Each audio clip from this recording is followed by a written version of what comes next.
toute la question de la prière. Une personne qui est en détresse, une personne qui a un problème, une personne qui se trouve dans une situation et qui n'est pas simple, toute la question de la confiance en le Saint béni soit-il, de la prière, de la foi, c'est quelque chose dont nous parlons beaucoup dans les cours. Et nous disons qu'il faut savoir où placer la confiance, où placer la prière, où placer la pensée.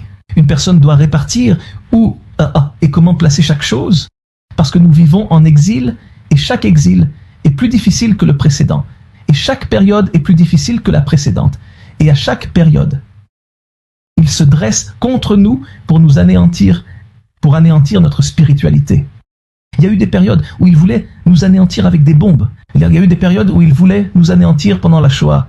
Il y a eu des périodes où ceux qui étudiaient la Torah étaient tués. Il y a eu des temps où ceux qui observaient le Shabbat étaient tués. Ceux qui pratiquaient la circoncision étaient tués. C'est une promesse du Saint béni soit-il, une prophétie. Et chaque personne qui s'est dressée contre nos ancêtres et contre nous, ce n'est pas seulement une seule qui s'est dressée contre nous pour nous anéantir. C'est comme une promesse. Ils se dressent contre nous, veulent nous anéantir, et le Saint béni soit-il nous sauve de leurs mains. Alors, où est la place de la confiance? Où est la place de la prière? Où est la place de chaque chose? Nous parlons déjà depuis plusieurs leçons. Nous renforçons et nous répétons qu'une personne doit avoir une foi simple et non une foi intellectuelle. Il y a une différence entre une foi simple et une foi intellectuelle.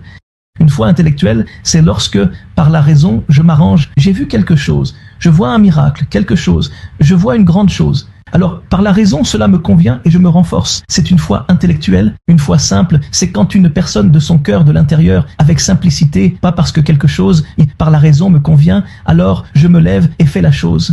Comme c'était pendant l'Inquisition, toutes les personnes intelligentes, intellectuelles qui étaient de grands craignants Dieu, les intellectuels se sont convertis au christianisme, les gens simples sans beaucoup de réflexion, qui croyaient avec simplicité en Dieu, ont donné leur vie pour sanctifier le nom de Dieu et sont morts. 90% de la famille a été exterminée, 1 ou 2 sont restés et de cela le peuple d'Israël a survécu.